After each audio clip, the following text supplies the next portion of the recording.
You ever play a fill and it just feels off? Like it was stiff, choppy, and almost like you forced it?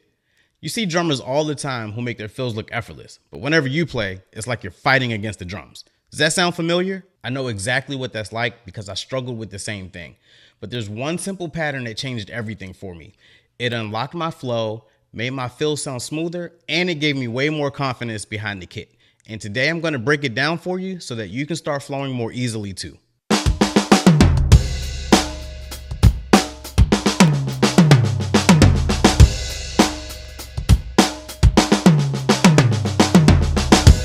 Before we get into the lesson, let's talk about mastery. If you want to get better at drums, you can't just kind of know some things. You got to own it. Mastery is what separates drummers that sound clean and confident from those that just get by. Why is this important for you? With mastery, you build confidence behind the kit. When you master any pattern, you don't second guess yourself. Your hands know exactly where to go. There's no more hesitation and no more wondering if your hands are going to land in the right spot. You also build effortless flow. When you fully own a pattern, you're not just playing it, you're expressing it because it's a part of who you are. Your hands aren't fighting each other and you're not forcing any movements. And last, you build speed and control. Let's face it, everybody wants to play fast, but speed without control is just sloppy drumming. When you master a pattern, you're setting the foundation where speed can happen naturally because you're locked in with the motion, the spacing, and the timing. So today, we're not just gonna learn right, left, left. We're going to work towards mastering it so you can flow around the kit like it's second nature. To play this pattern, you should know how to count 16th notes. We count 16th notes like this. 1 E and 2 E and 3 E and 4 E and I'll play a few examples for you right now so you know exactly how to play it. Hey, real quick, if you're serious about leveling up your drumming and making your drum fills sound smoother and more controlled, I've got something for you. I put together a free ebook that breaks down the FASTA method step by step so you can practice smarter and see real progress faster. Just hit the link in the description and grab your copy. It's free and it gives you a solid game plan on how to level up your drumming. Now let's get back to it.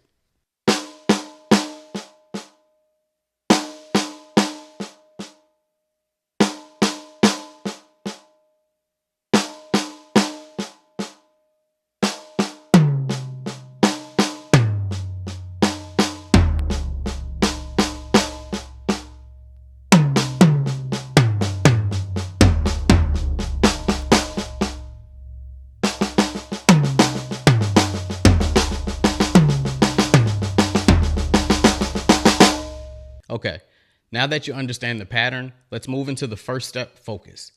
Here's the deal. The biggest mistake you make as a drummer is moving from one idea to the next without locking in on any of them. You probably learn a new fill, you play around with it for a few minutes, and then you move on to something else. But guess what? Nothing stuck and your playing didn't get any better. If you want to master this pattern and use it in real music, I need you to give it your full attention. And that means zoning in on this one pattern and exploring all the ways that it could work for you. So here's what I want you to do. Number one, I want you to commit to right, left. Don't worry about any other fills, grooves, or techniques. We're only going to focus on this pattern. Number two, I want you to play slow and deliberate. Don't be in a rush to play fast. Right now, the goal is to get familiar with how it moves around the kit. And number three, I want you to stick with it because repetition is key. The more you loop this pattern, the more natural it feels. The more focus and attention you give to one idea, that's where you see real progress. So let's focus and lock in on right, left, and get comfortable. All right, now that you're focused on right, left, it's time for step two, accuracy. Listen, a lot of drummers make the mistake of trying to play fast before they've built control. They try to throw in drum fills at full speed, but their hands are not in sync, the notes are even, and overall, it just sounds sloppy. I promise you, speed will come, but you gotta clean it up first. And this means slowing down to play clean and intentional. You're not rushing, you're not playing any ghost notes or accents that you didn't mean to play.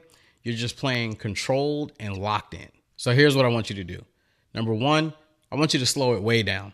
I'm talking so slow that it feels too easy. Number two, I want you to listen to every note. Is your weak hand as strong as your dominant hand? And are the notes evenly spaced? And number three, I want you to stay relaxed. Tension is not your friend.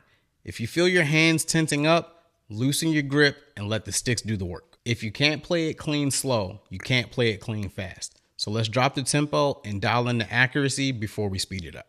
1, 2, 3, 4. Exercise. Set 1. 3 sets left. 3, 4. 1, 2, 3, 4. 1, 2, 3, 4. 1, 2, 3, 4. 1, 2, 3, 4. 1, 2, 3, 4. 1, 2, 3,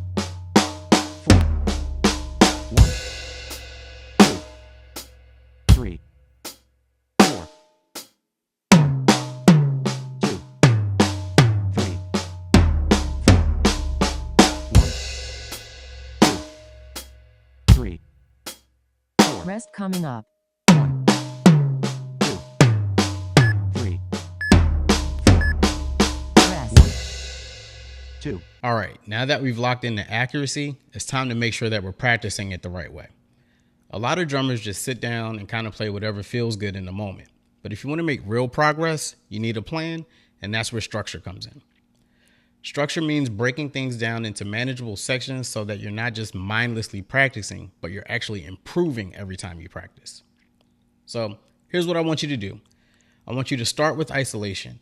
I want you to work on this pattern by itself before you try to throw it into a groove or a fill, and make sure that every note is clean and controlled. Number 2, I want you to use time blocks. Instead of just noodling around for an hour, I want you to dedicate 5 to 10 minutes strictly to refining this fill with no distractions and no rushing. Number 3, I want you to apply some variations. Once you're comfortable with the pattern, try shifting it around the kit or move the accent so that you can really challenge yourself. And number 4, I want you to track your progress. Don't just randomly practice, but instead set small goals for yourself. For example, today I'm going to play this pattern cleanly at 60 BPM and then build from there. All right, now that we've got the pattern structured in our routine, it's time to level up by adding tempo. One of the biggest mistakes drummers make is trying to play too fast too soon, and that's where things start to fall apart. Your timing gets sloppy, the notes get rushed, and overall, your confidence is going to take a hit. So the key to real mastery is controlled progression. This means you don't force speed, you build it. So here's how we do it. Number 1, I want you to start at a comfortable tempo. Find a BPM where you can play this pattern cleanly and consistently with no rushing and no dragging. Number 2, I want you to lock in with a metronome or a drum loop.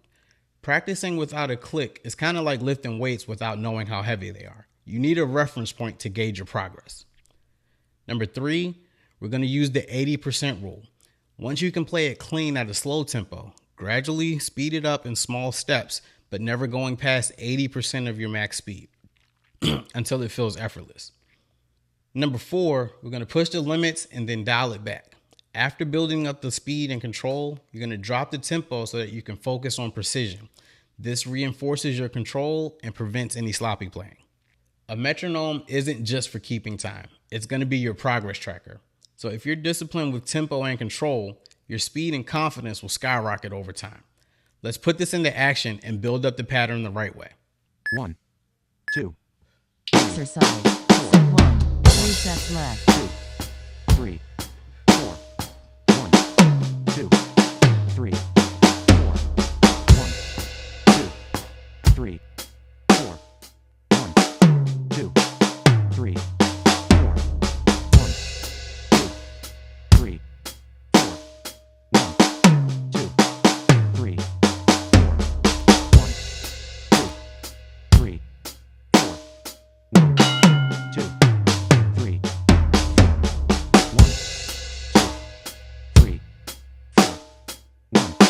2, 3, 4. 1, 2, 3, 4. 1, 2, 3, coming up. 1, 2, 3, 4. 1, 2, Up. 1, 2, 3, 4. 1, 2, 3,